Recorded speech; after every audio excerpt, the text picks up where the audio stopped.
Makanya kalau kita ingin menghadapkan wajah batinku kepada zat yang telah menciptakan langit dan bumi, perintahnya apa? Sucikanlah dirimu.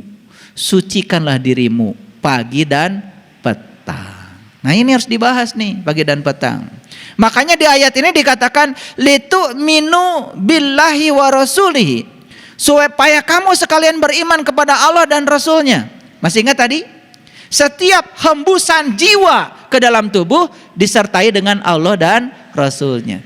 Hebat ya cinta kasih Allah. Tidak pernah ada satu jiwa pun yang dibiarkan, ditiupkan sendiri. Enggak, ditemenin sama Allah dan Rasulnya. Setiap nur insani selalu ditemani oleh Nurullah dan Nur Muhammad. Jadi begitu ditiupkan ke dalam tubuh ini, sudah ada pembimbingnya. Sudah ada Allah dan Rasulnya. Ikuti saja bimbingan dari dalam dirimu. Itu sudah sangat keren sekali. Sesungguhnya awal agama itu adalah makrifatullah, mengenal Allah. Ada peristiwa yang tidak mengenakan. Contoh sederhana aja, yang kecil aja. Orang janji sama kita mau bayar utangnya seminggu. Dihitung tuh, Senin, Selasa, Rabu, Kamis, Jumat, Sabtu, Minggu. Gensyah, Senin. Begitu Senin, subuh, sampai lupa berdoa.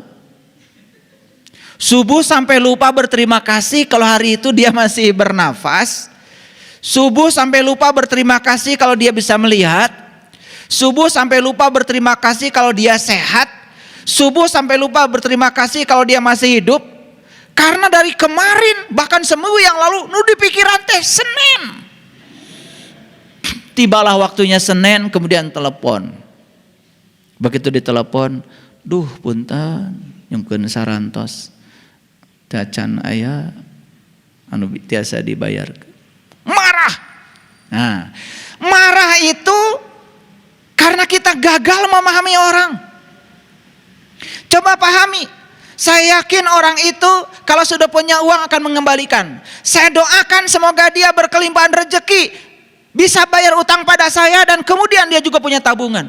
Kenapa kita tidak ada sedikit pun keinginan untuk mendoakan dia agar dia berkelimpahan? Yang dituntut dari dia adalah bayar utang sebagaimana janji hari Senin.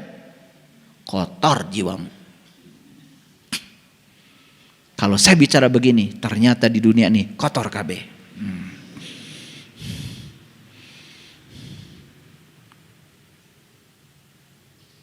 Ya.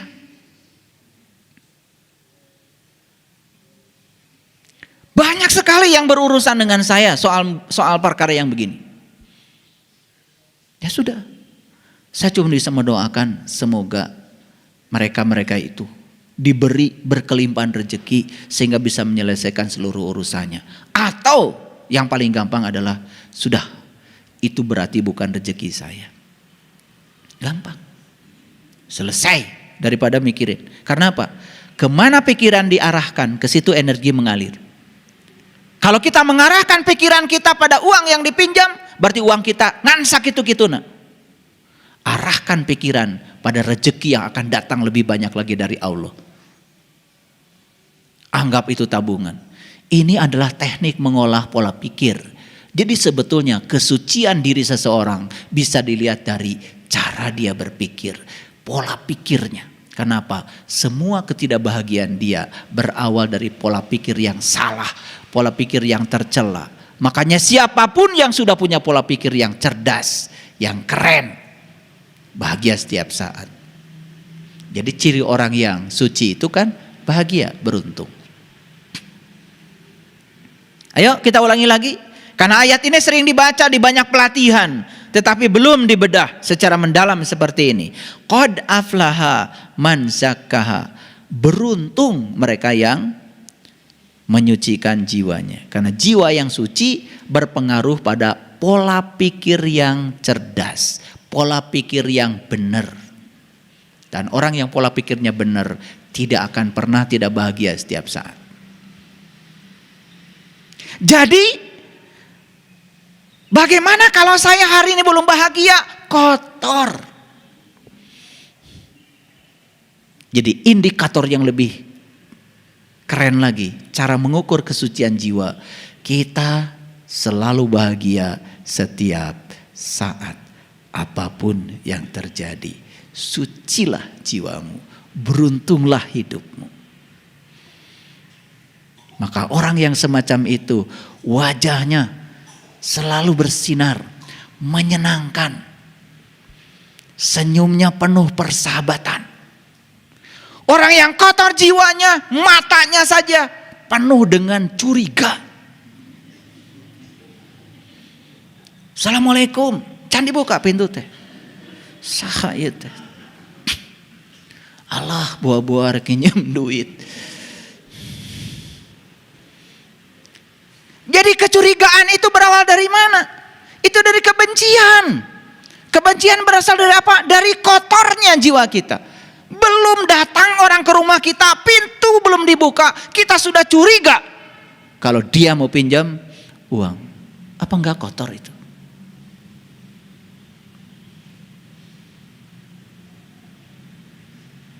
Beruntung enggak orang yang suci?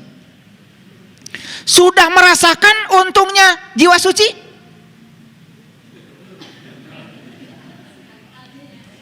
Kalian tuh kalau ngomong enggak jelas.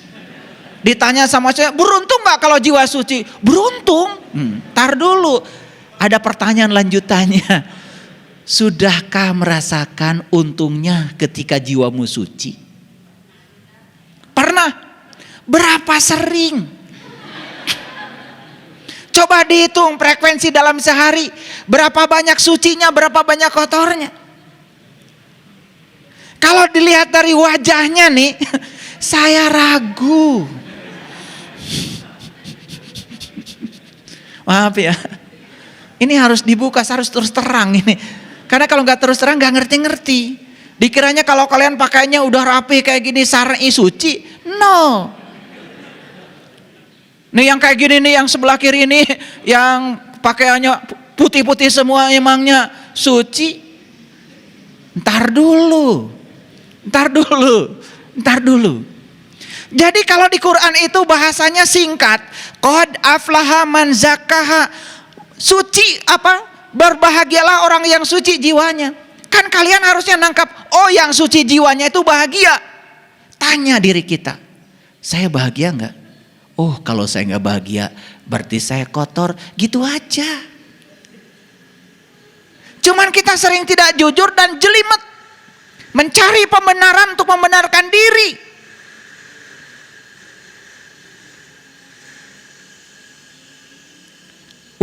Saya mendawamkan wudhu, kentut dikit wudhu, pipis wudhu, bersentuhan wudhu. Ya bagus. Kalau ada kesadaran di sana.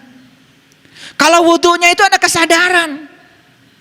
Coba wudhu pakai kesadaran. Ketika membasuh tangan, saat air itu sedang jatuh ke tangan ini, terima kasih air. Terima kasih ya Allah dengan tangan yang keren ini, yang luar biasa ini. Tanpa tangan aku tidak bisa makan, tanpa tangan aku tidak bisa berkarya. Tanpa kamu saya tidak bisa apa-apa. Tanpa tangan gatal saja saya tidak bisa menggaruk. Tanpa tangan bagaimana saya bisa melumurkan sabun ke tubuh saya? Tanpa tangan bagaimana rambut saya bisa bersih? Karena sampo tidak bisa dilumurkan ke tangan saya.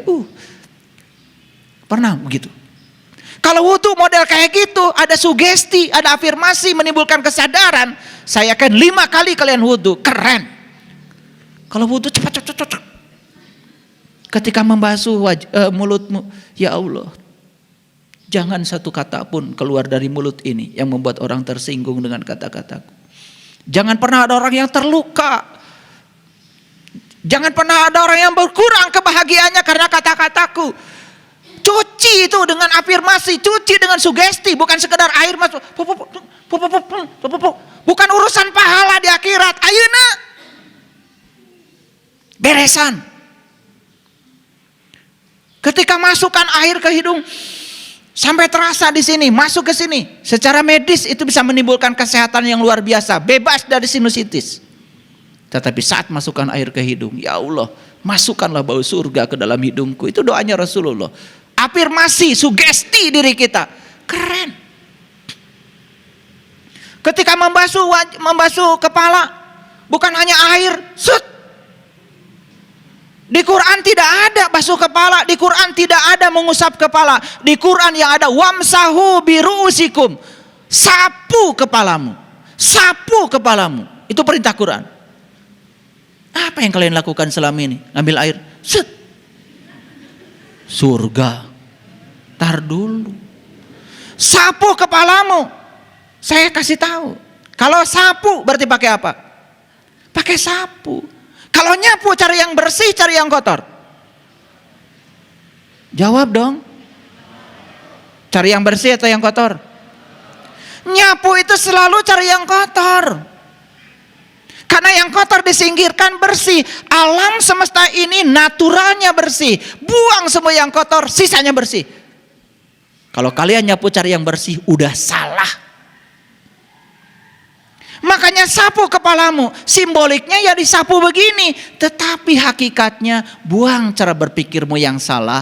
Buang cara prasangkamu yang tidak bagus. Buang semuanya. Itu baru namanya nyapu kepala. Kalau wudhu yang kayak gini didawamkan terus, keren. Kalau kalian wudhu cuman segera cek kentut balik deui, hamur cai.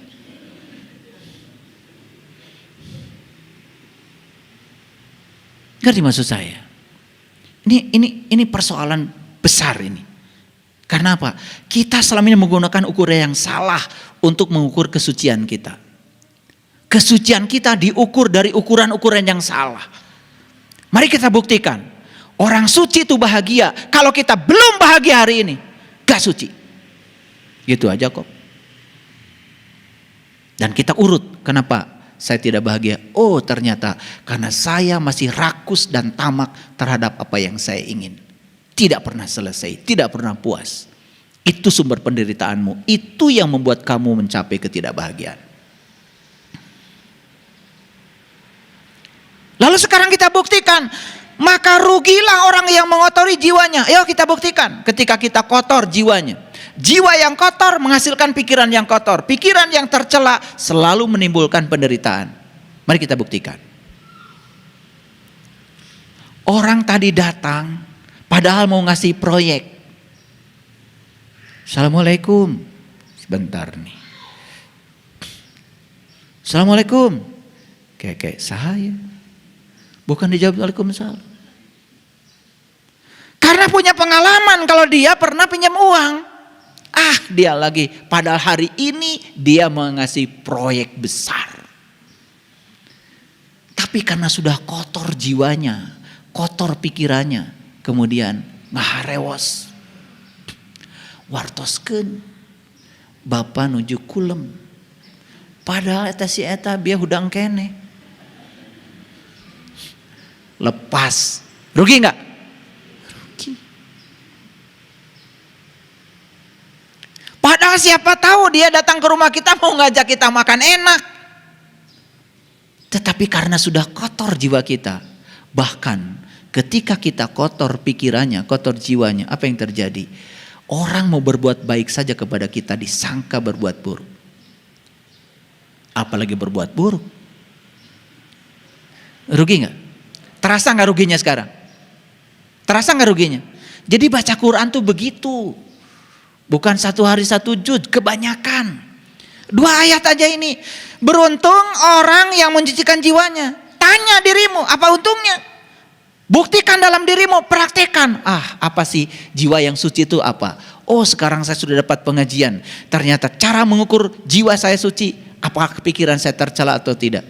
Ketika pola pikir saya bagus, apapun menjadi membuat saya enak, itulah tandanya suci. Praktekkan dalam hidup. Oh, untung. Dan ketika jiwa saya kotor, oh, saya merasakan ruginya. Kan keren kalau ngaji kayak gitu. Bisa mengerti? Oke. Lanjut ke sini lagi. Jadi 3 cara mengukur kesucian jiwa. 1, Terbebas dari ketamakan atau keserakahan terhadap yang diinginkan. Yang kedua, terbebas dari kebencian terhadap yang tidak diinginkan. Ada hal yang tidak diinginkan terjadi, pahami. Dan ternyata pemahaman selalu menimbulkan ketenangan. Rasa toleransi pada diri selalu menimbulkan ketenangan. Begitu dek segala sesuatu terjadi. Oh, jangan-jangan saya sedang dilunasi karmanya oleh Allah.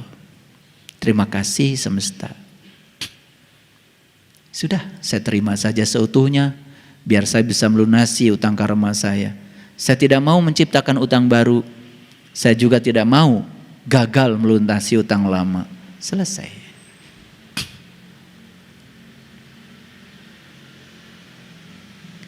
Karena saya jelaskan berulang kali, tidak ada sesuatu yang datang dalam kehidupan kita secara tiba-tiba kecuali kita sendiri yang mengundangnya. Segala hal yang terjadi dalam kehidupan kita hari ini sebetulnya sedang mengingatkan apa yang pernah kita tanam di masa lalu.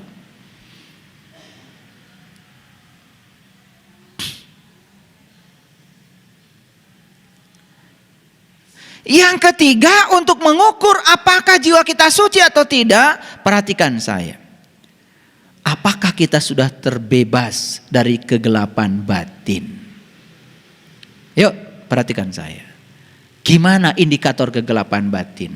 2. Orang yang gelap batinnya selalu 2. 1, salah persepsi.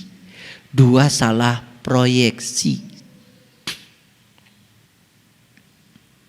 Dia masuk ke ruang gelap, kemudian dia pikir di situ ada ular.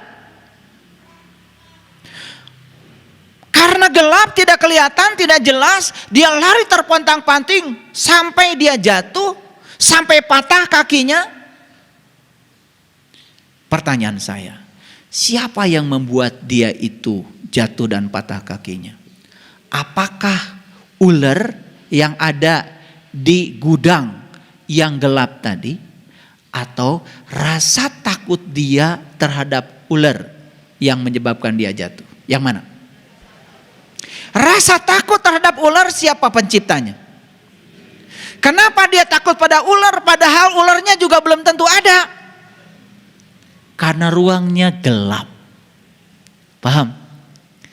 Sudah patah kakinya, dia datang lagi, rek nenggel orai.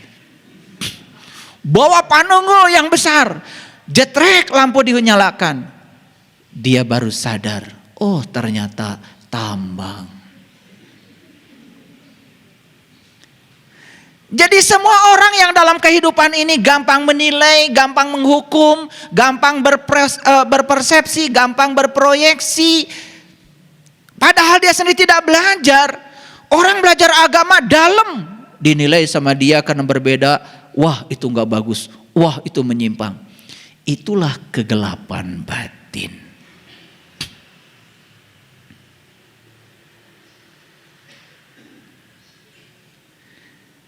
Lengkaplah sudah untuk mengukur kita sekarang.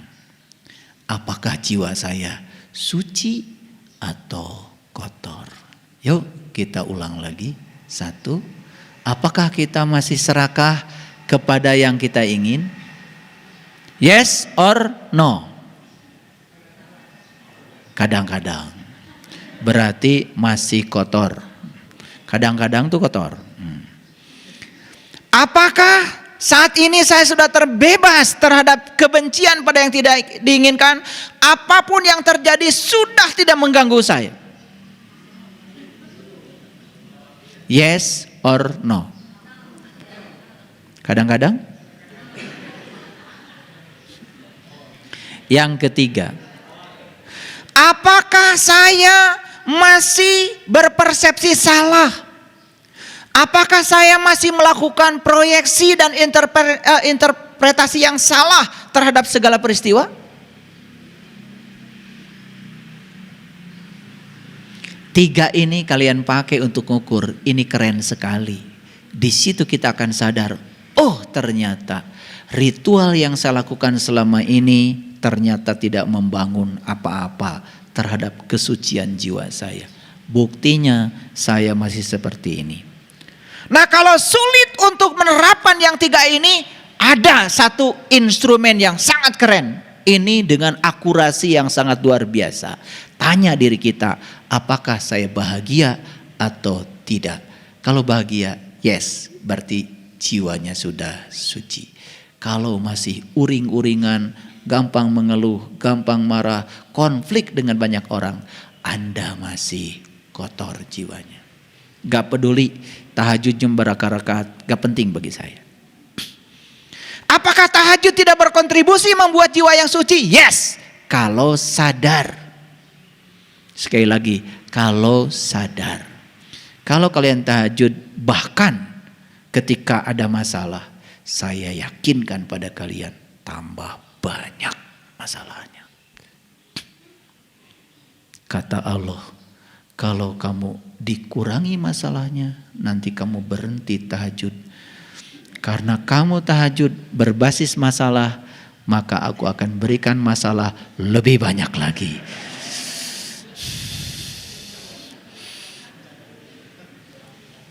Ini yang kata Rasul, innamal amalu binniyat. Amal tergantung pada niat. Hati-hati. Saya sering mengajarkan kepada kalian semuanya, kalau kalian berbuat baik, tolong jangan memikirkan balasan dari kebaikanmu. Karena apa? Kalau kalian memikirkan balasan dari kebaikanmu, maka kau akan mendapatkan sesuatu sesuai yang kamu pikirkan saja. Lalu Allah yang maha tak terbatas dibatasi oleh batasan-batasan pikiranmu. Makanya saya kasih tahu, kalau mau melakukan kebaikan, lakukan saja. Bahwa semesta nanti ngasih hadiah, alhamdulillah. Gitu. Saya kerja sudah 31 tahun. Saya baru saja kemarin dapat Satya Lencana dari Presiden atas pengabdian saya 30 tahun jadi dosen. Alhamdulillah, selama 30 tahun saya tidak menerima gaji. Karena gajinya saya serahkan pada istri saya. Bahkan sampai sekarang saya tidak tahu berapa jumlah gaji saya. Yang pegang ATM dia, yang pegang kartunya dia, yang pegang mobil bankingnya dia, transfer ke saya, iya langsung ke dia. Jadi saya nggak tahu. Jadi saya terbebas dari pikiran bahwa saya bekerja untuk uang. Saya bekerja bismillahirrahmanirrahim karena saya sedang menjadi kepanjangan tangan Allah, menyampaikan cinta kasih Allah lewat peran yang diberikan pada saya menjadi dosen untuk menyampaikan ilmu kepada mereka yang butuh cinta kasih Tuhan. Itu saja. Hadiahnya adalah duit tinggal tiap tanggal 1 dan tidak usah dipikirkan, tanggal 1 pasti datang. Keren gak? Makanya kemana pikiran kita diarahkan, ke situ energi mengalir. Kalau saya percaya bahwa hidup saya adalah gaji saya, maka saya hanya akan mendapatkan uang dari gaji saya. Jadi kenapa saya punya uang dari tempat lain? Karena saya tidak memikirkan uang. Makanya disitulah yang disebut dengan wa may yattaqillaha yaj'al lahu makhraja wa yarzuqhu min haitsu la yahtasib. Disitulah kita akan dikasih oleh Allah rezeki dari arah yang sama sekali kita tidak menyangkanya. Itu kalimat keren banget kalau bagi saya. Kamu akan diberikan rezeki dari arah yang tidak kamu sangka. Berarti kalau kita menyangka rezeki kita cuma dari situ, ya itulah rezekimu cuma segitu. Dari yang tidak disangka lebih besar, lebih berkah, lebih melimpah dari yang kita sangka. Lihat orang-orang yang pikirannya kecil, berbuat baik selalu dikaitkan dengan apa yang dia dapat. Ya sekecil itu rezekinya. Ini kasih tahu nih, ilmu dari saya nih. Ilmu kaya yang luar biasa. Mulai sekarang lakukan kebaikan sebagaimana Allah melakukan kebaikan padamu.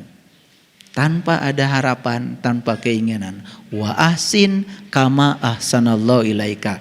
Lihat, buktikan oleh kalian. Setelah kalian mengubah sudut pandang seperti itu, keberkahan mulai datang. Buktikan. Kalau ngomong itu jangan ngasal, buktikan. Buktikan. Jadi sekarang saya sudah kasih 3 instrumen untuk mengukur tingkat kesucian jiwa. Paham? Sudah bisa melakukan pengukurannya? Kalau tidak bisa menggunakan yang 3, cukup 1 saja. Gimana caranya? Apakah saya hari ini bahagia? Saya bahagia. Kenapa? Karena bahagia itu ternyata ada di pikiran saya.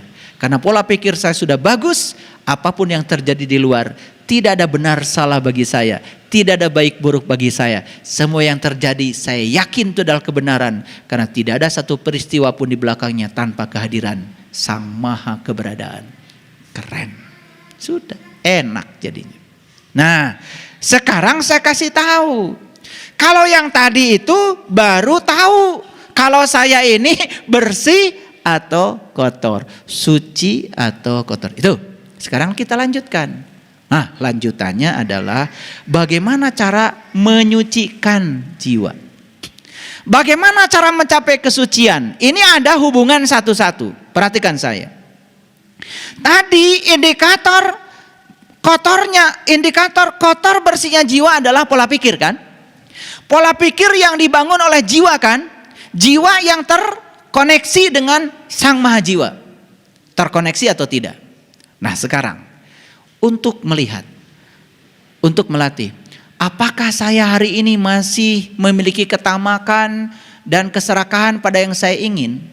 Latihannya adalah 1, melatih diri dengan kerelaan, melatih diri melepaskan.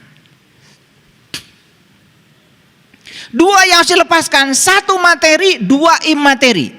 Melepaskan materi menurut saya mudah. Walaupun masih banyak orang yang kesusahan. Kalau kalian melepaskan yang materi saja susah, apalagi yang melepaskan yang imateri. Contoh, orang menyakiti kita itu imateri. Saya bisa melepaskan itu semua sampai saya bisa selesai dengan diri saya sendiri. Itu jauh lebih berat daripada melepaskan yang materi. Yang materi gampang kok melepaskannya. Jadi kalau kalian ini mohon maaf, materi saja melepaskannya masih susah, apalagi yang imateri. Kalau duit saja melepaskannya masih hitung-hitungan, apalagi memaafkan, jangan berpikir kejauhan. Itu sebabnya mengembangkan diri untuk melatih diri agar memiliki kerelaan dalam melepaskan yang bersifat materi dan imateri, kuncinya 3. 1 pemahaman, 2 pemaafan, yang ketiga toleransi. Ini 1 pemahaman, 2 pemaafan, 3 toleransi. Seperti contoh saya tadi, ada orang berutang kepada kita, dia tidak bisa membayarnya. Sudah, bangun pemahaman, bangun pemaafan, bangun toleransi pada diri. Kalau ini yang 3 dibangun, apa yang terjadi? Insya Allah kita akan mudah sekali mencapai kerelaan. Kita mudah sekali mencapai yang namanya melepaskan. Contoh, kita sulit sekali melepaskan materi. Misalnya, pahami oleh kita, materi itu apa? Misalnya uang. Yuk kasih pemahaman. Saya banyak uang buat apa? Ayo tanya pada diri kita. Saya mengumpulkan uang banyak buat apa? Yuk tanya pada diri kita. Bukankah semua yang kita kumpulkan akan ditinggalkan? Beri pemahaman diri. Yang akan saya bawa bukan yang saya kumpulkan. Yang saya akan bawa adalah yang saya bagikan. Yang akan saya bawa adalah yang saya berikan untuk menolong orang lain. Yang membuat orang lain bahagia. Pahami, pelepasan materi akan terjadi. Sekarang bagaimana kita memiliki pemaafan terhadap apa? Terutama terhadap segala hal yang bersifat imateri. Orang nyakiti kita, orang merendahkan kita, orang membuli kita, orang menghina kita, dan lain sebagainya. Itu imateri. Itu pun harus direlakan. Bagaimana cara merelakannya? Hubungkan dengan hukum karma. Saya yakin orang ini tidak datang secara tiba-tiba pada saya. Saya yakin kalau saya punya hubungan dengan orang ini, saya yakin di kehidupan yang dulu mungkin saya pernah melakukan yang sama pada orang ini. Dan sekarang semesta sedang mengurai semua utang karma saya dan saya selesaikan di sini. Itu namanya pemaafan. Hati-hati, memaafkan bukan menghapuskan, tapi memaafkan mengambil pelajaran. Dan yang ketiga adalah toleransi. Jadi kenapa barusan ada musik lalu masuk di sini? Terima saja. Jangan-jangan dulu dia sedang kajian, saya nyanyi-nyanyi di kajian dia. Jadi saya terima saja, saya toleran terhadap dia. Makanya tidak perlu di stop, biarin saja. Jadi kalau di YouTube nanti ada yang dengar, kok ayah guru sedang ceramah kemudian ada dengar musik, itu karma saya. Tidak mungkin dia hadir di sini kalau saya tidak pernah melakukan itu. Makanya saya tidak terganggu sama dia. Makin kencang suara saya juga makin kencang. Ini namanya toleransi. Itu dibuktikan langsung. Betul nggak? Apakah kita bisa menerima kontradiksi ini? Tidak usah saya keluar kemudian marah-marah. Kamu kurang ajar, saya sedang ngasih pengajian. Lalu mereka akan bingung pada saya. Ini yang ngaji kami atau Bapak? Yang sadar kami atau Bapak? Masa kita yang sedang ngaji katanya tingkat kesadarannya tinggi harus marah sama mereka? Biarkan saja, mereka juga cari nafkah kok. Tolong yang keluar kasih uang. Kasih uang. Jangan merasa terganggu dengan yang begini. Justru itu peringatan bagi kita. Jadi tidak ada sebetulnya yang mengganggu kita. Semua masalah akan menjadi masalah karena Anda masalahkan. Apa masalahnya?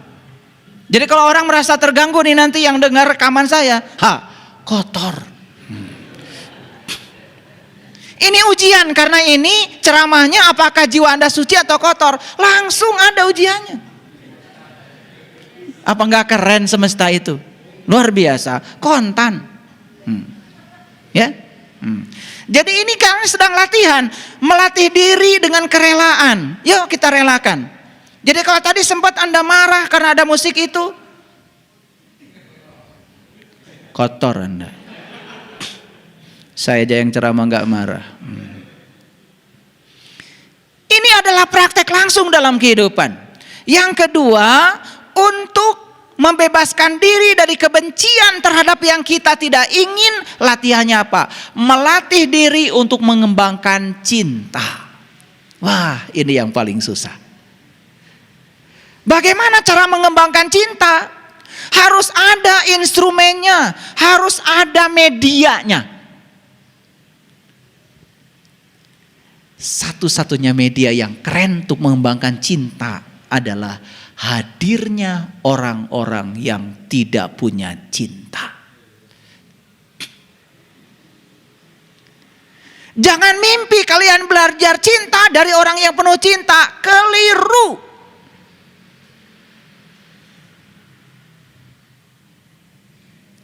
Jadi sekarang tanya pada dirimu, kenapa saya kok dipersatukan dengan orang-orang yang semacam ini?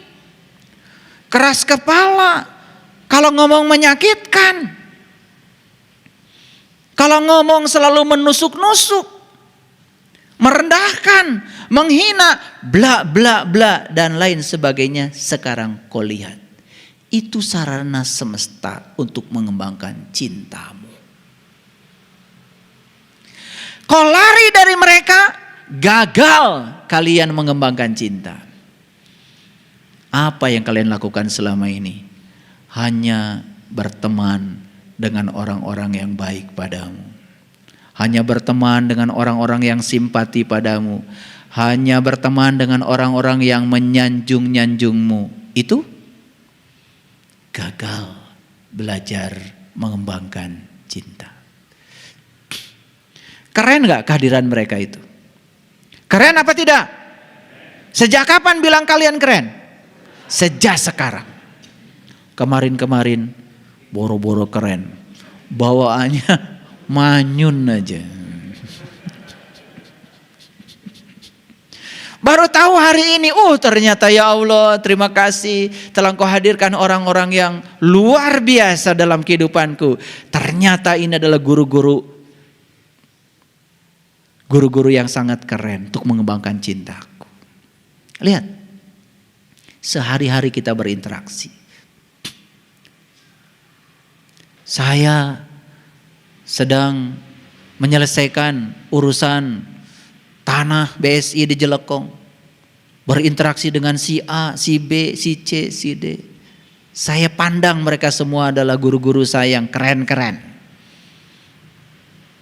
Saya tidak tolak kehadiran mereka. Saya ikuti saja. Kenapa? BSI jadi di Jelekong atau BSI tidak jadi di Jelekong, dua-duanya akan saya tinggalkan. Gak peduli saya. Yang akan saya bawa adalah pelajaran yang saya dapat selama proses membangun itu. Itu yang akan melekat dalam diri saya. Apakah di sana nanti akan terbangun gedung-gedung yang hebat? Gak peduli saya. Atau tidak jadi dibangun? Gak peduli saya. Yang penting hari ini saya bisa apa, itu yang saya lakukan. Dan hari ini saya berinteraksi dengan banyak orang untuk menguji kesabaran saya. Itu yang akan saya bawa kalau saya bisa ambil pelajaran.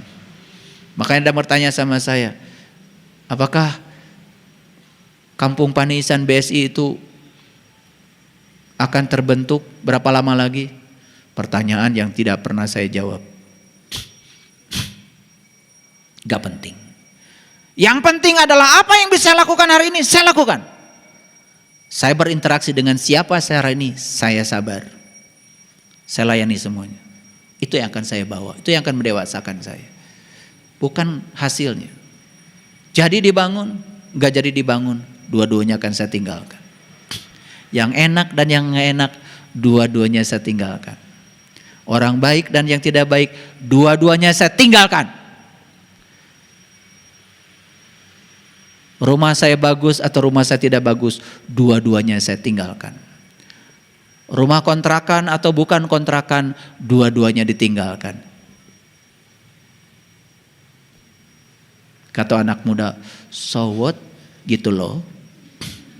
Mau apa lagi? Apa yang membuat Anda masalah? Semua masalah adalah karena kita menciptakan masalah dengan pikiran kita sendiri.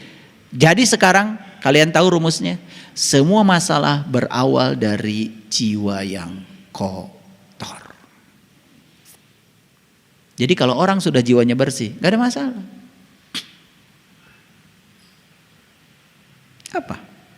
Apa masalahnya? Nah, jadi yang kedua, melatih diri untuk mengembangkan cinta. Ya memang, tidak membunuh, tidak mencuri, tidak melakukan asusila, tidak berbohong, tidak makan dan minum berlebihan. Itu adalah trik-triknya. Itu sarana-sarananya. Ini sarana untuk mengembangkan cinta.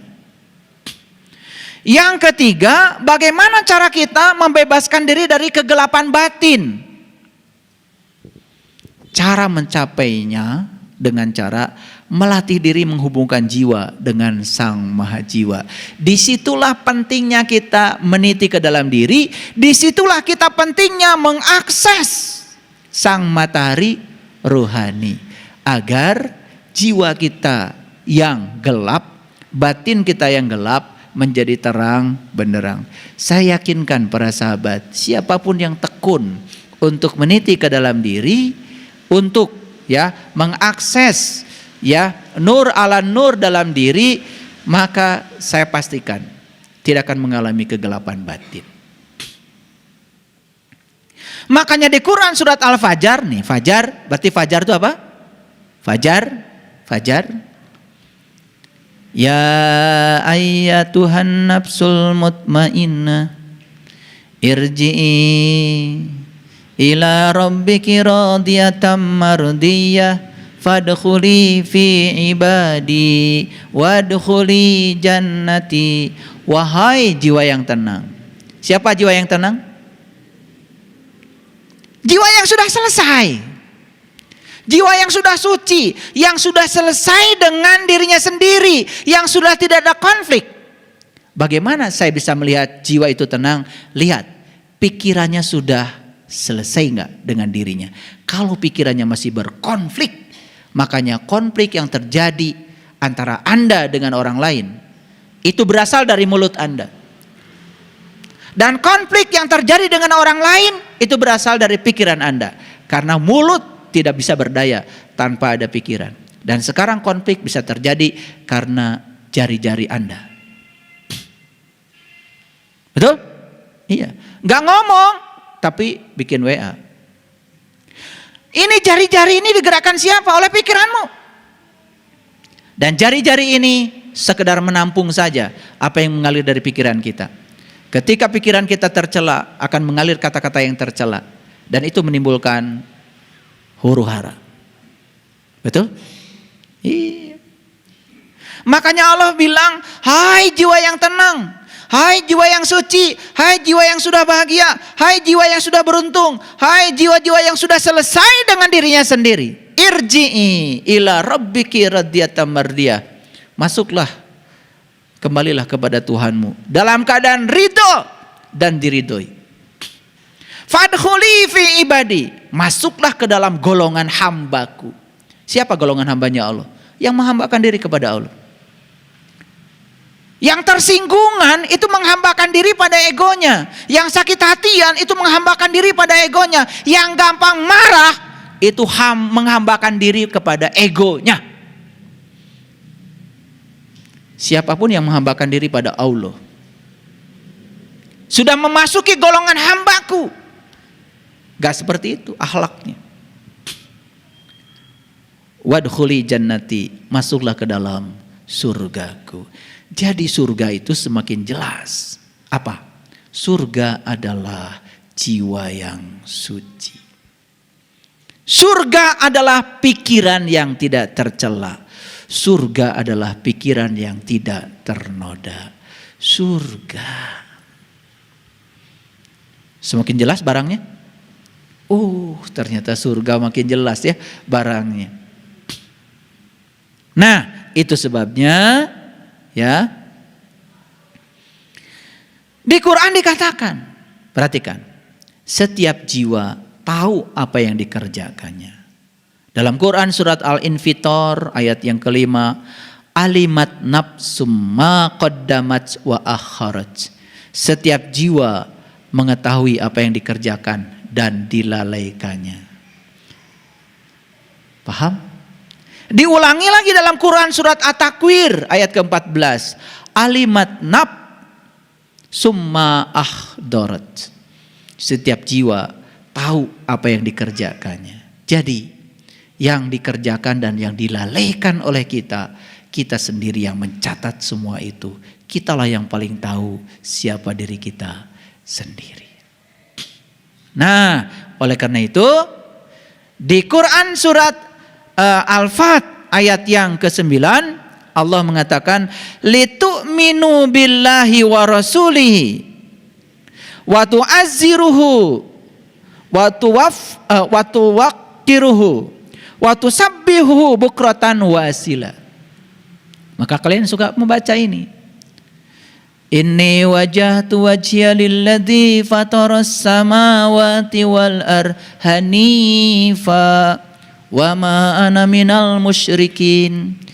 Inna solati wa nusuki wa mahyaya wa mamati lillahi rabbil alamin la syarikal wa bizalika umirtu wa ana awwalul muslimin.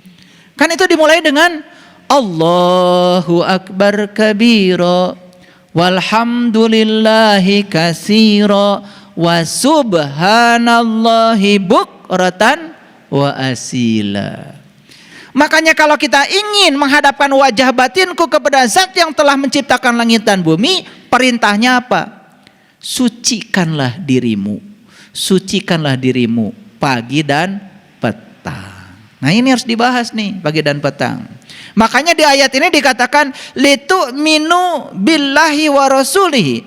supaya kamu sekalian beriman kepada Allah dan Rasul-Nya. Masih ingat tadi? Setiap hembusan jiwa ke dalam tubuh disertai dengan Allah dan Rasul-Nya. Hebat ya cinta kasih Allah. Tidak pernah ada satu jiwa pun yang dibiarkan, ditiupkan sendiri. Enggak, ditemenin sama Allah dan Rasul-Nya. Setiap nur insani selalu ditemani oleh Nurullah dan Nur Muhammad. Jadi begitu ditiupkan ke dalam tubuh ini, sudah ada pembimbingnya. Sudah ada Allah dan Rasul-Nya. Ikuti saja bimbingan dari dalam dirimu. Itu sudah sangat keren sekali. Makanya bimbingan Allah dan Rasul-Nya satu akan membuat kita menjadi kuat sepanjang kita menguatkannya. Yang kedua akan membuat kita menjadi besar sepanjang kita membesarkannya. Makanya di ayat ini ada kata-kata fatusabbihuhu bukratan wa asila, dan bersucilah kepadanya di waktu pagi dan petang. Tahu pagi? Tahu apa tidak? Tahu petang? Tahu apa tidak? Kenapa bersuci pagi dan petang? Gimana kalau bersucinya duhur? Bagaimana kalau bersucinya tengah malam? Apa tidak boleh bersucinya jam 11? Jam 1? Jam 4? Inilah yang salah kaprah. Pagi dan petang kita taunya pagi dan petang seperti biasa. Yuk kita lihat, pagi adalah pertemuan antara malam dan siang. Petang, pertemuan antara siang dan malam. Dua-duanya sama, bertemu dengan gelap, bertemu terang. Hidup kita tuh begitu terus. Yang abadi adalah terang dan gelap. Jadi bagaimana cara kita bersuci pagi dan petang? Lihat saya semuanya. Sekarang usaha kita sedang lancar. Terang apa gelap? Terang. Tiba-tiba usaha kita tidak lancar. Gelap apa terang? Ketemulah terang dan gelap. Di situ kesucian jiwamu diukur. Begitu berpindah dari pagi dan petang, kemudian uring-uringan, marah, meronta-ronta, kotorlah jiwamu. Sekarang tadi mana? Usaha lancar, usaha tidak lancar. Apakah setelah usaha tidak lancar berikutnya apa? Usaha lancar lagi. Berarti gelap bertemu dengan terang. Dari tidak lancar ke lancar. Disitulah kesucianmu diuji lagi. Terang gelap, gelap terang, terang gelap, gelap terang. Terus bersiklus. Selama pertemuan itu mau terang dengan gelap, gelap dengan terang, kamu tidak ternoda. Kamu tetap suci. Itulah yang dikatakan bersucilah pagi dan petang. Kalian menerjemahkan ayat ini. Pagi bersuci, petang bersuci. Lagian bersucinya ngapain? Jam 11 saya mau marah-marah gak apa-apa. Karena perintahnya cuma pagi dan petang. Loh kenapa kamu jam 4 tadi marah-marah? Karena perintahnya pagi dan petang. Makanya ya sudah saya marah. Itulah salah kaprah. Karena yang benar kaprah gak ada.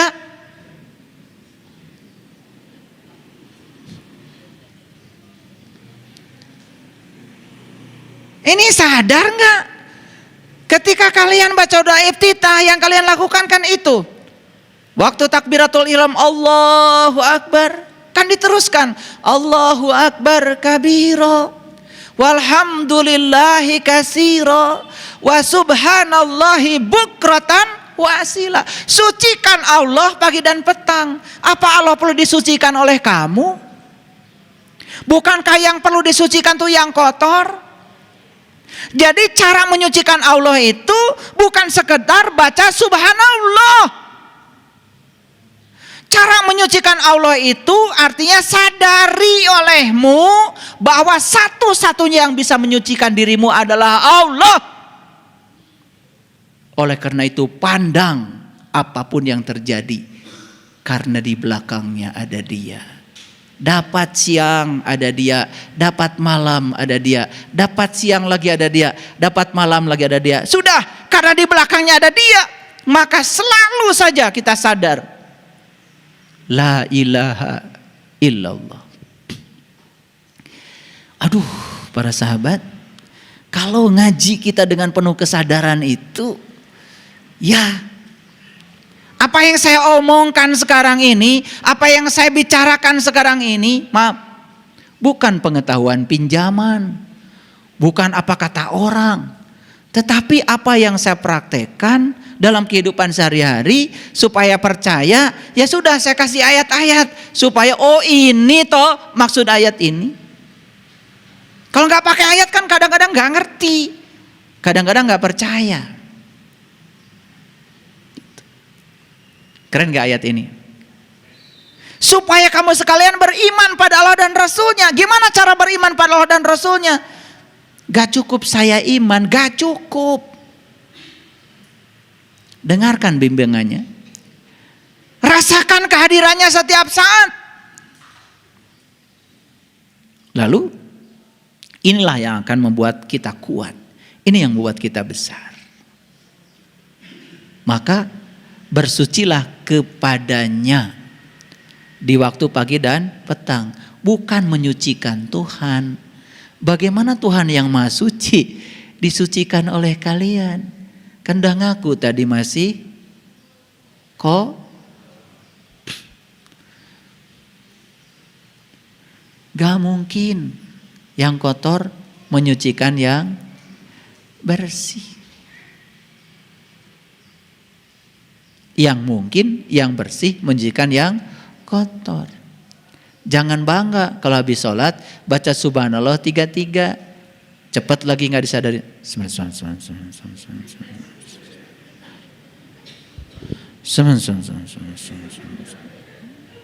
Apa?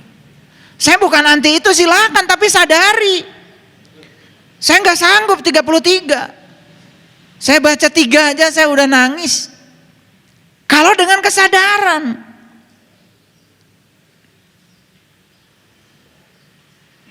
Merasakan kehadirannya, merasakan kesuciannya.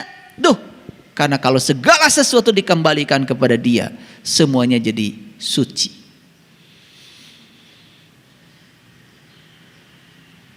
Gitu.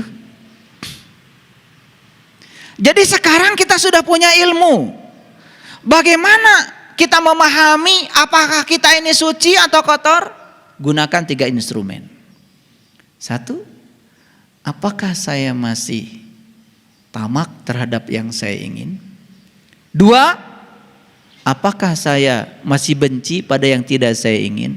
3, apakah saya mengalami kegelapan batin yang menimbulkan saya salah persepsi, salah proyeksi?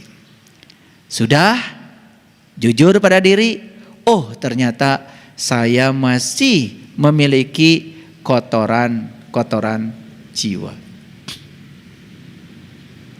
Yuk, sekarang kita terapi kotoran itu. 1, latih diri kita dengan kerelaan untuk melatih diri agar tidak tamak dan rakus pada yang kita inginkan. Kerelaan ada 2, kerelaan materi, kerelaan yang imateri. Kerelaan yang imateri, gunakan pemahaman, gunakan pemaafan, gunakan toleransi. Yang kedua,